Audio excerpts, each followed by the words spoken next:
Welcome to You're Hired. I'm your host, Lauren Epstein. And today we've got a really exciting show about super duper exciting careers. So I've got a few guests that you're going to hear about what it's like to do amazing things in the world.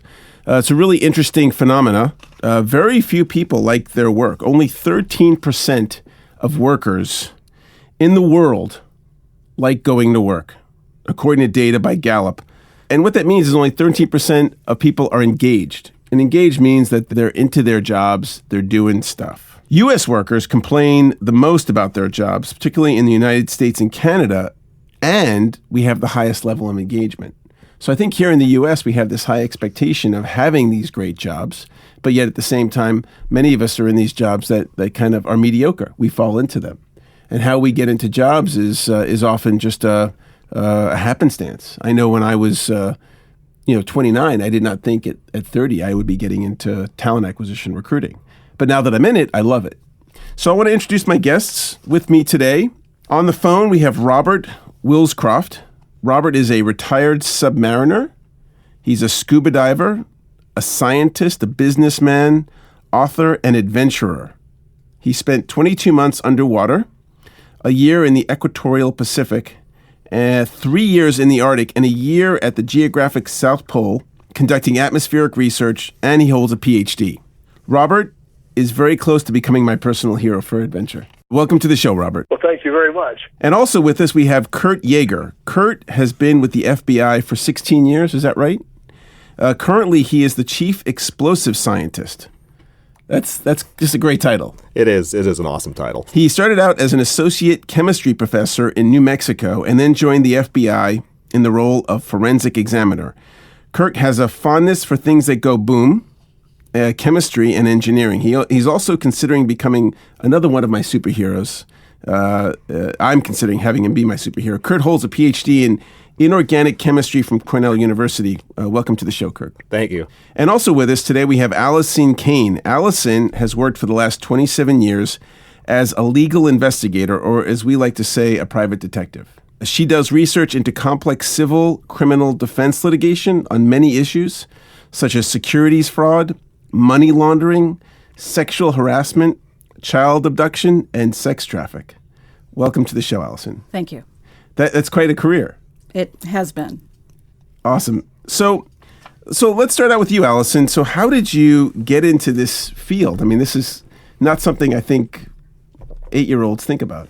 It was a complete random accidental choice. I had spent some time doing the office cubicle work, and when just through word of mouth and through a personal acquaintance, I was given this option. I ran for it, thinking I'll give it 2 years, see what happens. And almost 3 decades later, I'm still doing it. Wow, that's awesome. And Robert, how did you get into your career? Now, obviously, you were a submariner, so you had joined the Navy? Well, yes, I had. But back in 1950, I was in Bath, England, as a boy, and I met an English submariner who had a display at a fair on the Commons in Bath, and I spent an entire day being regaled by submarine stories and looking through his periscope, and that set me up to become Jonesy. From the Hunt for Red October, I became a submarine sonar technician. Wow, that's amazing. And can you still remember those stories that this guy told you? Some of them, yes, but then I started to live them myself, and what I lived through kind of overwhelmed what I had heard from him.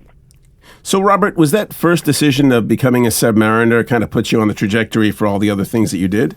Well, surprisingly, what I really tried to become was an astronaut, and I couldn't qualify because of an eye accommodation error. I could become a jet pilot, but not a test pilot. And with that option taken away from me, I remembered then the tales that I had heard and the excitement I felt looking through a periscope, and I chose submarines, and that did indeed lead from there to all the other things I've done. Awesome. Well, we're going to get back and hear more of your story. And Kurt and I met a few weeks ago at the National Institute of Standards and Technology. We were both speaking there. And Kurt really, I just mesmerized me by the idea of being responsible for investigating the horrible acts that occur in our country and outside of our country that deal with explosions. Is that right? That's correct, yeah. And so, how did you get into this? This is not something that I guess you. No, you don't envision this when you're growing up. That's for sure. It's a convoluted path. I'll just get you to explosives and stop there, and we can move from there. I was at Cornell, got my PhD, and in an act of serendipity and selfishness, after being in Ithaca, New York, which is beautiful, unless it's winter, which is 6 months of the year, I was looking for a postdoc after getting my PhD, and one of them was in New Mexico, and it was in energetic materials, which is a fancy way of saying explosives. And so I'm saying it has the exact opposite, 300 odd days of sun versus 300 odd days of clouds. It's a cool sound and field. It's chemistry. I'm just going to give this a shot, and that just launched everything when I went there. And that was back when? 1994. 1994. So tell us a little bit about what you do, what you can share about your current job at the FBI. My current job at the FBI deals with basically all matters of explosive science and research and technology. So I'm a chemist, but I've spent years making and blowing things up on a range, so I do explosive engineering. So some of it can be researching upcoming threats, some of it can be reproducing terrorist devices and studying those, and also interagency work where you're working with your partners across the government, and we're all dealing with the same threat, so we're all trying to face it and partner together against it. So it's a broad variety of things. I spent my first 10 years as an investigator, as a forensic examiner, and now that I'm a senior scientist, I do a broader range of things. Cool. Awesome. And that's really interesting. And so, Alison, so tell us more about what you do like on a regular basis now. What's your day-to-day kind of responsibilities? It changes the more senior you get. Initially, the work is pretty piecemeal, and you just are given an assignment, you go out and you do it. There's more administrative work now, but it's always been research, travel, interviews, and writing. And you cannot do just one part of that. The research is critical. You have to know all kinds of systems, whether it's index cards or social media or commercial databases.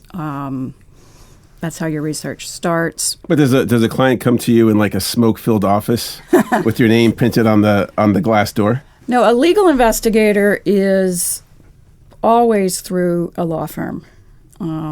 Private investigators can be retained individually, and you don't end up with the legal protections for your work product, for your case that you do if you're working with a law firm. So through the attorney-client privilege, all the work that I do is confidential. Clients of these lawyers typically get to a point in their case, in their situation, that we're the last resort. Their case has gone badly, they've had setbacks, legal setbacks, and they say, we really need to get into this with a top-notch investigation. And so their lawyers say, this is who you want to go to, and that's how it works. So if I have a case, in a case like some of the things that we talked about, I would have a lawyer that works with you, mm-hmm. and at some point they might say, well, we need to get some more information. Yeah, I mean, we strategize with counsel. Counsel sets up what their legal objectives are. They, so we're not just going on some broad global search. They want to achieve certain things, and they set it to me, to whoever I'm working with, what they want to accomplish, and we figure out a way to do that. And we work with the client, we work with counsel. It's a lot of very, very close interaction there. It's teamwork, absolutely. But the investigator is the person who's on the ground, who's knocking on the doors, who's developing all of the raw data. And then that gets filtered, and a lot of it is thrown out, or not thrown out by a judge, but it's just not useful for developing the legal strategy for achieving that. And you take it from there. You just keep going with it until you get what you need.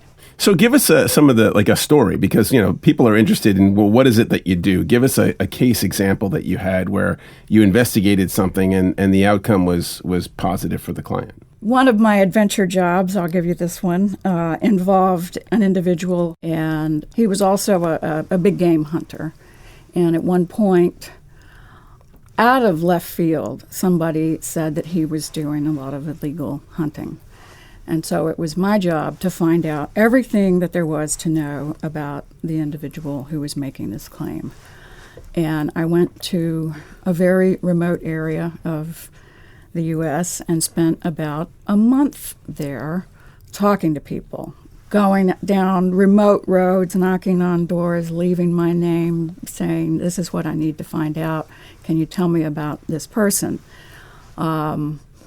This person ran a private zoo and was married to the dog catcher, and I concluded that the way this person was keeping this enterprise going was sort of cooperating with the spouse about the animals. And so I found myself once in a tornado warning in about 7 p.m. trying to get a sample of lion dung out of a zoo as the lion rushed the fence, and I'm trying to reach through there and get it, and thinking, wait a minute, how did I get here? But ultimately then, as we fed the information about the lack of credibility of the person who had made the claim, we fed it to the lawyers who were going to be airing a show about the claim.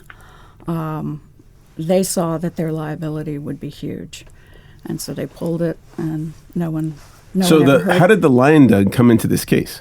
Because the accuser was running this zoo, and this is all revolving around big game hunting, and the credibility was about, how was this zoo being funded? And there was a little fishy business going on there. There was a lot of fishy business going on. A lot of fishy business. A lot of fishy business. And the evidence was in the poop.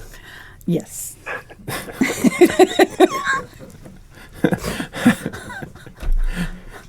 I mean, and it's one of those things where we say this all the time, you can't make it up. So what was in the... Well, we were looking for dog DNA. Ah, okay. Because of the dog catcher connection. So the dogs were being fed to the lions. Yeah, because there was nothing. And the dogs were being fed to the lions. That was the conclusion. When we presented this, it was the possibility of it that was the last straw, and so it was never actually proven. But the the dog catcher was giving the dogs to the spouse to feed to the lions. That was our expectation. That was the only thing we could come up with. All the poultry barns, all of the, the grocery stores. We learned that a lion needs to have the equivalent of 23 live chickens a day in order to have sufficient protein. And so, where is that coming from? There was no other answer. That is really interesting. That's one story. Yeah. Awesome. Wow. Okay. So Robert, to you, I'd love to hear, some of the, you took this circuitous route. How did you go from submariner to adventurer to working in the Geographic South Pole? Well, let me start off by saying that if you walk into a submarine bar and call the guys in there submariners, you're likely to get hurt. We call ourselves submariners. Oh, submariner. Okay. Right. But it's the same spelling. A submariner is a subspecies of mariner, and a submariner is someone who rides submarines. Gotcha. All right. So if you're a submariner, you're listening to a show, I apologize. Oh, no need to. I thought your viewers would enjoy hearing the difference. Now, the British submariners call themselves submariners, and they don't see that distinction, but we do. Okay, well, hopefully we have a really large British audience. Back in 1959, Don Walsh and his friend Picard went to the bottom of the Marianas Trench to the Challenger Deep in the Trieste. Having done that, Don Walsh became a hero of mine, and I followed his career for years. At a point in my submarine career, I got lucky. I was chosen for a scholarship to University of Washington, where I took a degree in marine physics and atmospheric physics, and I went back into submarines as a commissioned officer. And then I had an opportunity to go into the Man in the Sea program, the deep diving program that was peripheral to what Don Walsh had done back in 1959. I took it, and I ended up becoming a saturation diver, and part of a team. I actually led a team of saturation divers. And when you say saturation diver, you mean someone who breathes helium and oxygen? Yes, and stays down for very long periods of time. Right, so they're breathing a different material. Depth. Right, so they can stay down. And why is it important to do saturation diving? Well, I'm about to tell you. Oh, awesome. We took the submarine halibut into the Sea of Okhotsk between Kamchatka Peninsula and northern Siberia. And on the ocean bottom, we locked out saturation divers onto the bottom where they tapped into Soviet underwater communications cables. And a little while after that, we went a little bit further north to a place where Soviet test missiles splashed down into the ocean there. And we were on the bottom picking up the missile parts and taking them back to the CIA for analysis. So in order to pull this kind of a stunt off, you have to be saturated. You stay at depth, at pressure for up to several weeks at a time. So this was part of the great adventure. Wow, that's amazing. So you collected missiles from the Soviets and uncovered their secrets. In fact, I picture President Reagan, at the summit at Reykjavik, saying to Gorbachev, the reason why your last missile test failed was, and then explained to him the technical details. Wow. But from that, I wrote a book called Operation Ivy Bells that describes that whole thing in novel form. And for your listeners who are interested in Cold War espionage, that's a best-selling thriller. But from there, I transferred my commission into the National Oceanic and Atmospheric Commission Corps, where I spent several years in the Arctic. I spent some time down on the equator looking into the feasibility of mining manganese nodules from the ocean bottom. And then I had an opportunity that I had addressed years before, and I was able to go to the South Pole in charge of National Science Foundation research for 13 months. So I lived at the 10,000-foot plateau right in the middle of Antarctica at the pole, and that was an adventure like no other. Was that at McMurdo Station? No, it was at the South Pole, 900 miles inland from McMurdo. Oh, wow. That's cool. McMurdo's down at sea level, and the South Pole is at 10,000 feet of altitude. Ah, okay. So when you were doing all this, I mean, did you hey, I'm just kind of going with the flow, or did you have a particular trajectory in mind for your career? The trajectory was, if it's full of adventure and it's something that no one else or very few other people have done, take a stab at it. I found a letter in my archives that I wrote to my mother back when I was still in college.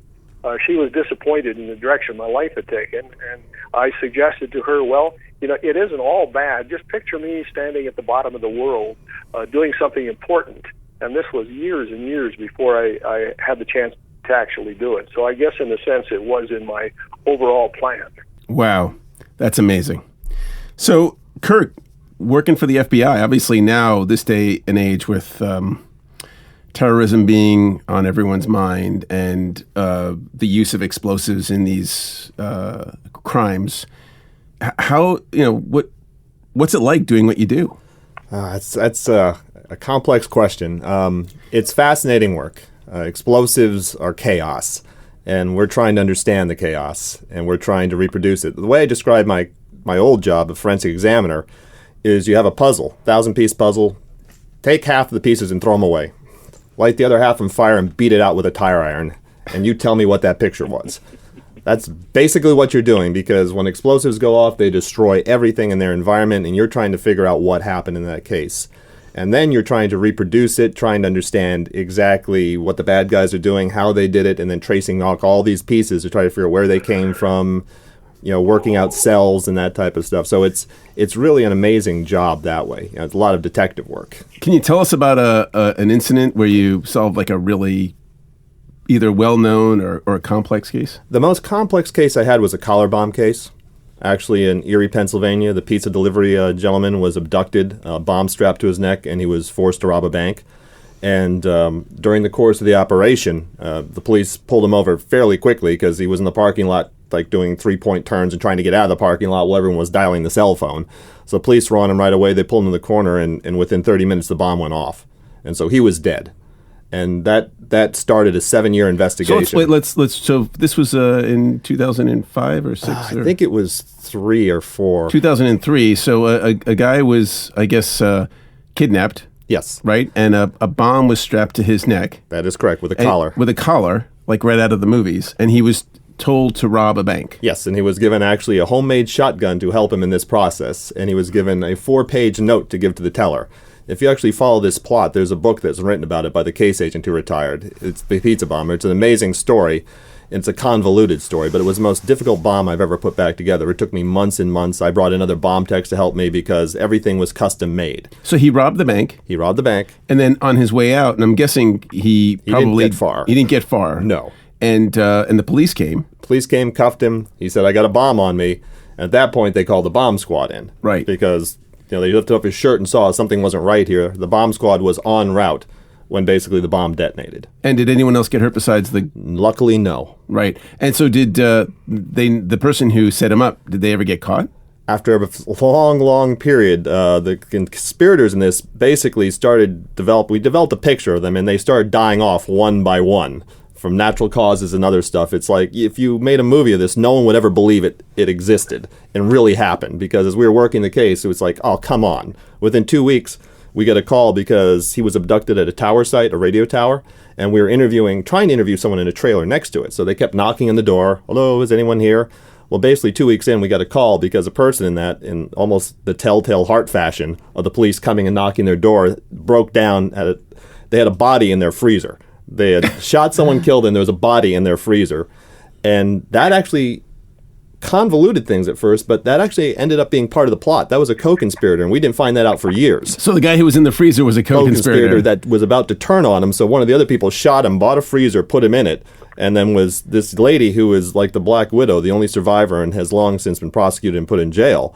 She was basically getting ready to get a wood chipper and have them dispose of the body, and that's when the guy cracked. The police were knocking on his door daily, and there's a body in his freezer. Now his accomplice is saying, "We got to get rid of this body," and he didn't have the fortitude to continue on. So he confessed on this, and the investigation kept unfolding like this. And this, how many years after this? Oh, it was like 7 years after it actually happened before they got to this guy. It was 2 weeks we got to that 2 guy. weeks, yeah. It was 7 years till we finally got the conviction. To the Black Widow. The Black Widow. Right. So there's 3 or 4 people. I think it was 4 people entirely. Four people who said, "Okay, we're going to set this guy up with a bomb, strap it to his neck, and then he's going to get the money, and then give it to us." Yeah, and it was the most convoluted plot. Now, why did the bomb explode? I mean, obviously, it seems like that you wouldn't want the bomb to explode. We believe that he was meant to be a perish. weak link and to perish. We think he was involved in a plot in some capacity. We never found out 100% how deeply in he was involved.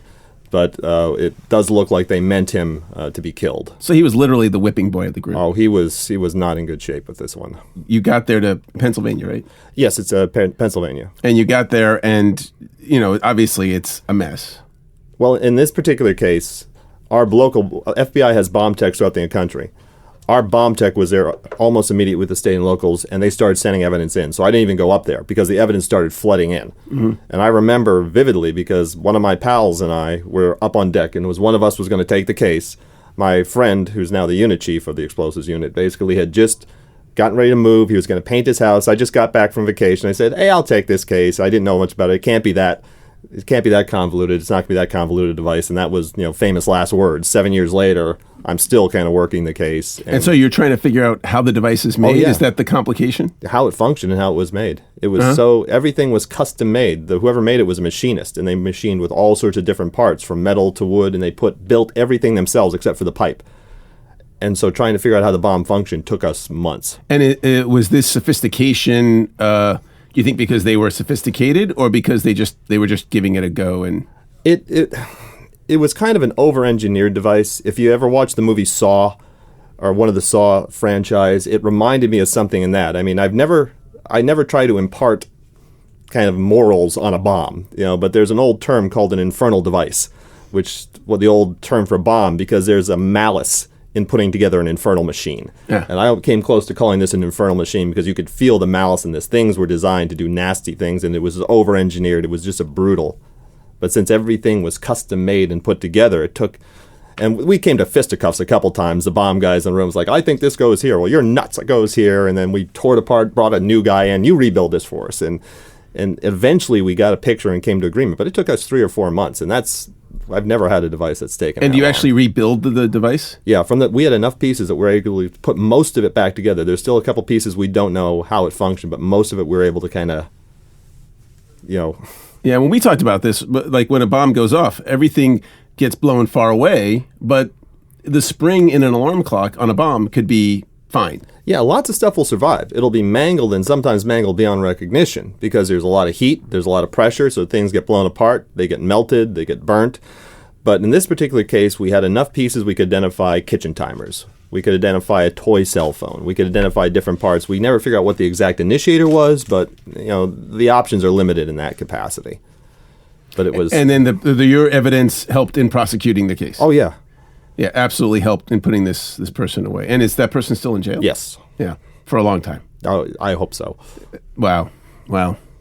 So that's so if you're listening to the show, we're talking about folks who have really cool adventure jobs. My thought was that we would talk to these folks and kind of hear their stories, and I'm actually really blown away by our guests. No pun intended. These are really, literally blown away. These are great stories. So we're going to hear some more. Just to remind you, my name's Lauren Epstein. You're listening to You're Hired on 96.7 FM, Arlington, Virginia. Okay, Robert, so why don't you tell us a story about going to the bottom of the world? What was that like? And you're at 10,000 feet, which is probably not easy, right? At elevation, the air is thin. And then what were you up to doing?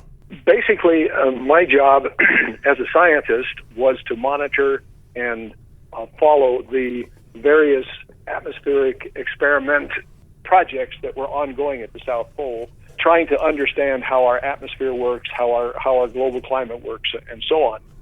I had a peripheral job, as all of us down there did, as the station fire chief, and this was because of my shipboard experience. We wintered over, 17 of us, in isolation. This was back in the early 1980s. There was no internet. There was no communication out of the South Pole except for shortwave radio talking to ham operators in various parts of the world for the 9 months of isolation. So you were down there for 9 months, you and how many other folks? 16 other people. All by yourselves with, I guess, a lot of DVDs? Or back then, VHS tapes? Back then it was tapes, right. And what'd you do for the 9 months? Well, I conducted experiments, I wrote a novel, and I'm about to tell you a rather dramatic thing that happened. We had under my direction, practiced fighting fires in various parts of the station.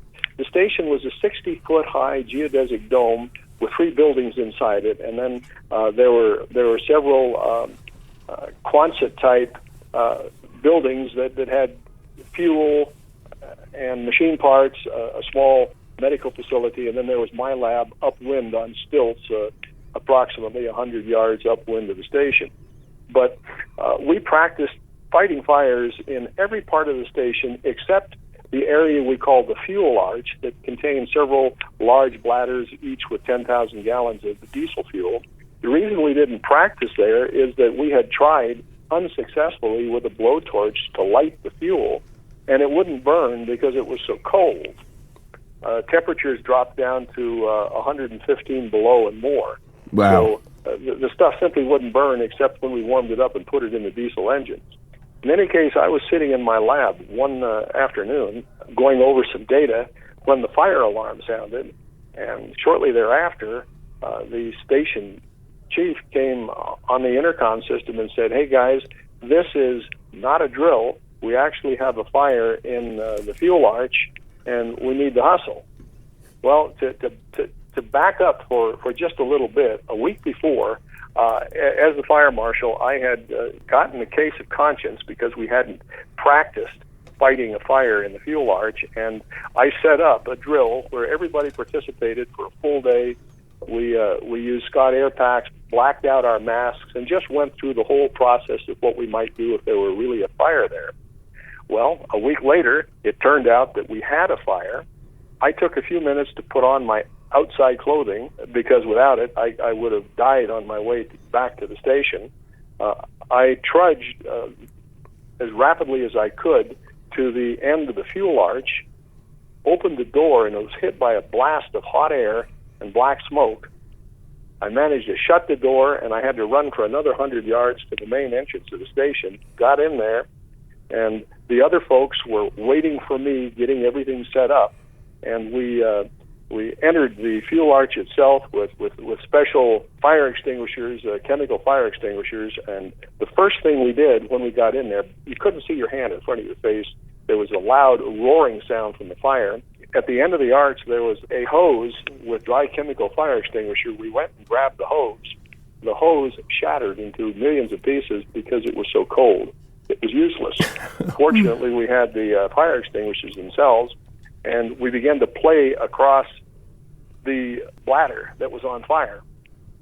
We could knock the flames down, but as soon as we stopped using the extinguishers, the flames leapt back up again because the fuel had come through apparently a puncture in the bladder, and it had filled the insulation material, and then the electric blanket had lit it on fire. What we finally managed to do, our electrician volunteered to trudge across the fuel bladder while we beat the flames down. His boots filled with 80 degree below zero fuel, serious frostbite on his feet in the process, and he managed to disconnect the power on the other side of the fire, and we finally knocked it down and got it out. When we debriefed afterwards, Arliss, the electrician, was taken care of by the doctor, and he saved his feet and saved his toes. And as we debriefed this whole thing, we got to realizing that if we hadn't drilled the week before, it would have taken us a while to get our act together. If it had happened at nighttime, it might have taken us a while to get our act together. And by the time we got to the end of the fuel arch, the oxygen inside this Quonset arch would have been consumed, and when we opened the door, a blast of oxygen would have gone inside, the whole thing would have exploded and killed all of us. So we were incredibly fortunate to survive that thing. That's amazing. That's an absolutely amazing story. And I imagine now, through what you guys learned, they're much safer places down there. Yeah, the whole dome is gone. It's been taken down and shipped out, and in its place is a large building. When you look down from the top, it looks like a big backwards E, a capital E, and it's up on stilts. And now there are as many as 40 to 50 people that winter over instead of the small 17 number that we had when we wintered over.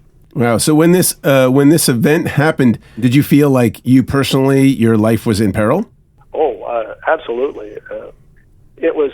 If we had had time to think about it, we would have been terrified. But we didn't have time to think about it, and because we had drilled, because we had practiced, we kind of went into an automatic mode. Everyone had something to do, and everybody did what they had to do, and we were able to get it out. The commander at the McMurdo station told me when the pool opened up and I flew back to McMurdo, he said that when this event happened, he was in the communications room at McMurdo, and there was pandemonium there as everybody was saying, well, we got to do something to help them. And he said he had to jump up on a table and shout them down and say, hey, look, guys, they're 900 miles away, and we don't have the physical means, nothing, no possibilities, so let's just keep it cool, let them report what's happening, and let's pray that they make it out. Yeah, that is the flip side of having an adventure job, is that it's dangerous, right? Adventure comes with a certain amount of danger. Alison, share with us a story where you felt like your life was in danger or you could have been hurt. I have to be necessarily cryptic about the more recent stuff, but I will say that... But tell us about something that happened a while ago that you could share with us, the juicy details. Well, more recently, I've did some work in a sex trafficking case in which I was shepherding a number of witnesses who were in danger pretty much all the time. And we all had security details, really wonderful guys who were military contractors from Afghanistan and Iraq. And we hopscotched across the country, one step ahead of our opposing operatives who were always seeking to find out who we were working with, what they were saying, using listening devices, everything they could to disrupt our case. And so we had several instances of just having to leave the hotel on 5 minutes' notice and get in a trail of large SUVs and go to another city and start all over again. And that went on for many months, and I had a security detail living at my home for several months. And I never actually felt that I was in danger, though. And I think part of that is the training, what Robert was saying about you prepare for this and you're just in what I call go mode. And it doesn't really come into your head until maybe when you're on vacation 3 months later. That was a really close situation, or that could have ended badly. I've had situations, I've had people pull guns on me, and it doesn't really register until days later. I'm just doing my job. I talk my way out of it. I get my assignment done, and I move on. So the first time someone pulled a gun on you, how did you feel? I remember walking down the sidewalk thinking that I was going to get shot in the back. I do remember that, and just not really panicking about it, refusing to run, just getting in my car. And I did get a speeding ticket on the way home because I was going about 105 miles an hour through Los Angeles. But and afterwards, I thought that I didn't really need to take it that far. I was 3 years into the job, and I was just really gung-ho. I'm going to do this, and I don't get danger pay, though. It's not worth, none of it is worth, losing life, losing mobility, anything like that. And so I haven't pushed it to that degree again. But yeah, your preparation, everything prepares you to just go forward, not panic, don't overreact, get it done. Staying calm is absolutely essential. So that's a really good point you make. What training, what education do you need to do what it is that you do? I have a pulse and a crazy mind? Yeah, pretty much. My background is in comparative religious philosophy, Chinese studies, and art. I'm just immensely curious about the world, and I like people. I love interacting. I like finding out what a person is motivated by, how they respond to their environment, and I really enjoy that. And so that, and being able to write about that and to communicate concisely what the situation is that your interview situation, that environment, the person's responses, what they seem to be feeling. You want to be able to convey all of that in writing. And so I think my preparation, my studies, my training for that is really just a really solid liberal arts education. So making you a good writer, a good communicator, a good reader, those are the fundamental skills to do what it is that you do. But you do. Do you have a certification? I mean, are there any licensing? I'm licensed in California and in Maryland. As a? Private investigator. Private investigator. Mm-hmm. But I also have paralegal training and... Are you a paralegal? I don't work as a paralegal, but I thought it would be really useful since... But you have the same training as a paralegal? I have the same training, which was at UCLA. It was a long program and essentially taught me the legal process, because you have to understand a court case and, when they start, when they finish, what deadlines are, why certain things happen, why it's relevant. If you don't have that, then you're basically just going to follow somebody's orders, and that's not interesting. Right. And Kirk, did you ever feel like your life was ever in danger? On a handful of occasions, yes. Can you share? Yeah, you have to realize that I'm not an agent. Just so everyone knows who's listening on the radio, Kurt, who is currently a full-time employee with the FBI, has a partner here who is part of the press or the public relations corps, and she's making sure that Kirk doesn't say anything he cannot say. So we appreciate having your partner here. So, but go ahead and please. And pretty much we're limited. We don't talk about current investigations. Sure. So nothing I'm talking about is current. You got to understand that I'm not an agent, and as such, I don't carry a gun. I'm not armed. I don't have arrest powers. I'm a scientist. I represent the FBI's science cadre. But I'm a bombing investigator, which means I get sent to places in the world that people don't like us, and they've has expressed this quite vehemently through the use of high explosives. And so a couple places I've been that I felt a little bit less than safe. One was over in Gaza, and the other was in Beirut. I'll tell you Beirut, because I was the Assyrians had pulled out, and I can't remember the year. They had just pulled out of Lebanon.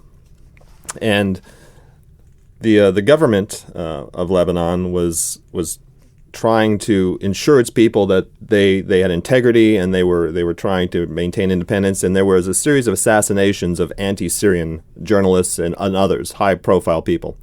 And so there was an anti-Syrian journalist that was assassinated. And so I got sent in with the team. Now, typically in a smaller bombing investigation, there's only going to be 2 or 3 of us who go in, and we're going to interface with the locals. We don't come in with an army of people.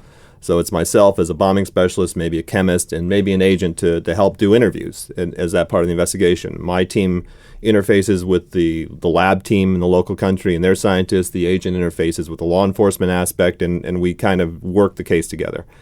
And so I was on scene. This is the fastest I've been to a scene. Within 24 hours, I was on scene, which is unusual to be able to get to the country and get on scene. And so it was cordoned off, and there was about a quarter-mile road that went up this hill. And so there's a car that's been blown up, and there's fragments all over. So I'm working the car, and I have local guards, and that's all I have for security, whoever the locals are. And so I look up the street, and I see a bunch of people coming down in orange T-shirts, probably 10 or 20. And they're a quarter mile away, so I'm doing my business. I look up again another couple minutes later, and now there's 100 people coming down this street, and they're starting to fill up the street on these orange. They're all wearing the same color T-shirt.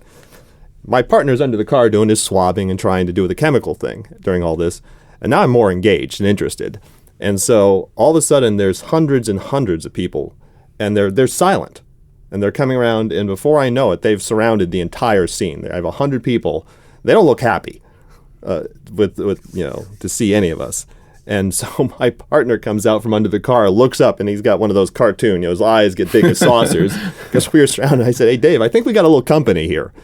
And then they just erupt in like these chants, and we didn't. I'm noticing the guards have their guns down, so I'm like, all right, I don't think they're looking at this hostile. It was a protest, luckily, against the people who conducted the bombing. But we have no way of knowing this right at that particular junction in time. And crowds can turn ugly very quickly. You don't know where temperament can go. And Americans are viewed in different ways in different countries. You don't know how you're viewed in this capacity. So that's one time I felt, all right, if things are going to go bad, they're going to go bad right now, right here. Wow. And I got no way out because this whole scene is surrounded. Right.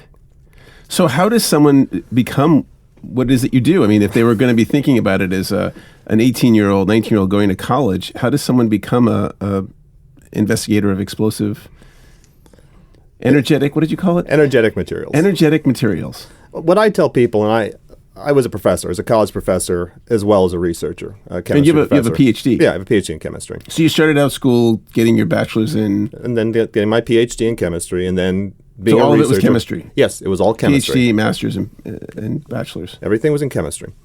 And so I had a lot of graduate students and undergraduates, and basically, with the shows such as CSI and all those glamorous NCIS that kind of Hollywoodize what we do, there's been a lot of people who've been going into forensic science as, a major. I say, go to a hard science, as regular science, engineering. Just follow that, and you can apply that anywhere. So I recommend, go into chemistry, go into physics, go into engineering. There's all sorts of people who do research that is applicable to forensics, and there's organizations, there's universities that do explosive research. So that's your first stage. There's only so many jobs for people who do bombing investigation, quite frankly. So it's not an easy thing to make that as an aspiration and see your way all the way through without a little bit of serendipity kind of pushing you along. But I try to say, find something you really, really enjoy, because there'll always be joy in your life if you're doing the science. I love chemistry, and wherever I applied that, I would enjoy that. I just got lucky and I'm in a fascinating field that has all sorts of other things to speak for it. But that's the only thing you can do is find that and then try to apply it. Go to a university that's doing explosive research, because a lot of those programs do kind of dabble into things that may be of interest to the government, such as explosive detection, other things of that nature. That's about all I can say. There's not a clear career path towards this. Mm. And Robert, tell us, what is it you're doing right now? Because I know you've had this tremendous career. Are you engaged now with an adventure career? Well, at this point, I'm doing a lot of writing. I've got 3 novels under my belt in the last 3 years, and I'm working on a sequel to 2 of the novels are in a series, and I'm working on a sequel to that right now. And then just to make sure, because writing novels doesn't necessarily bring in a lot of money at any given time, I flip houses. And is it adventurous? Well, it isn't quite as adventurous as what I did earlier in my life. Writing the novels, of course, allows me to reach back and grab a hold of virtually anything I've done throughout my career, and I'm almost 75 now, so I've had a lot of years behind me, and I'm able to apply those things and put them into unique situations. And I get to talk a lot on shows like yours, too, which is fun. So tell me about how lucrative has it been doing this adventure life? Because most of it was within the framework of a job as a commissioned officer, first with the Navy and then with the National Oceanic and Atmospheric Administration. Lucrative would not be how you describe the salaries that I've received. It was always enough, and there was always something that I could do that carried the tag of adventure with it in one way or another, so that worked out very nicely. And once I retired, I was able to take this broad background of experience and put it to use in ways that were lucrative. I became a stockbroker, ran my own business for several years, and of course now I spend a lot of time writing. And with a little bit of luck, that becomes lucrative as well. So if one of our listeners is really interested in having a life like you had, what advice would you give them? Well, I would point to 2 things. The modern Navy is an amazing place with submarines, surface ships, aircraft, and with a little bit of effort, a person can join the service and find him or herself in all kinds of up to your eyeballs adventure.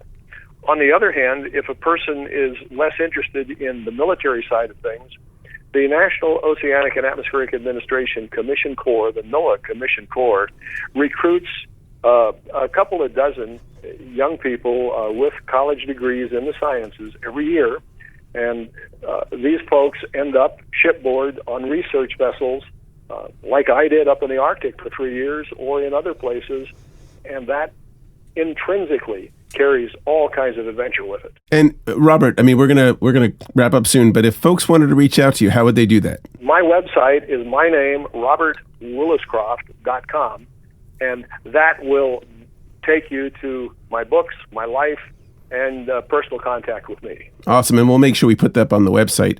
And Kirk, if somebody wanted to get a career in the FBI, how do they go about doing that? Basically, you go to your local agency. The FBI has basically offices throughout the United States, and you can do a quick web search on FBI.gov and find the one closest to you. Every office has a recruiting agent, someone who specializes in recruiting, and they should be well posted on that, so you can find them everywhere you are. And they would just talk to you? And yes, I mean we are actively recruit for some specialties, but they do take and talk to anyone who has an interest. I mean, how many jobs are open now at the FBI? Oh, I couldn't tell you that. Does your minder know? Do you know? No.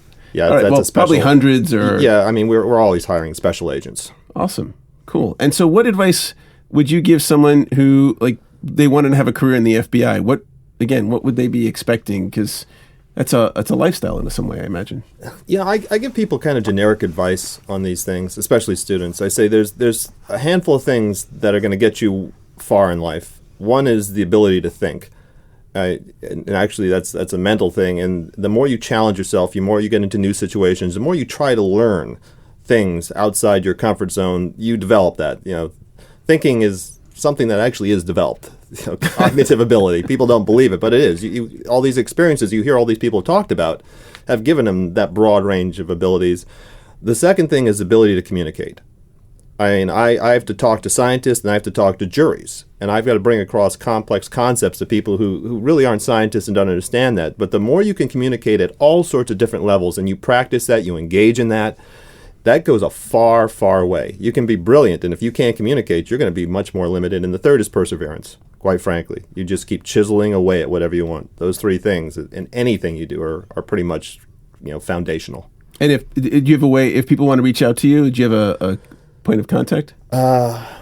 Basically, you'd have to go through the main FBI to reach out to me. I don't have any there you point go. of contact. All right. Well, that's fine. And Alison, what advice would you give to someone who wanted to get into the field of private investigation, and what could they expect as far as like compensation and a lifestyle?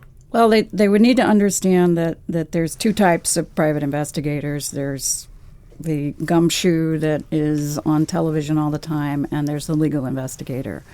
The legal investigator, I can certainly speak to that, and I think you need to have background in journalism or in law. And expectations should not be high. As far as compensation, everything else. It's modest living. It's a modest living. It's feast or famine. I lucked out, and I work for high value individuals who can afford some pretty hefty fees. But it is feast or famine, and but it's.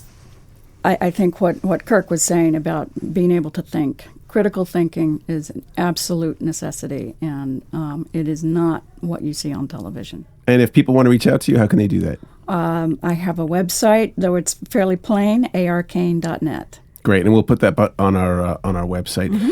I have to say, I don't want this show to end. The stories are fantastic, but unfortunately, we only get an hour. I want to thank my guests, Robert Williscroft and Kurt Yeager and Alison Caine.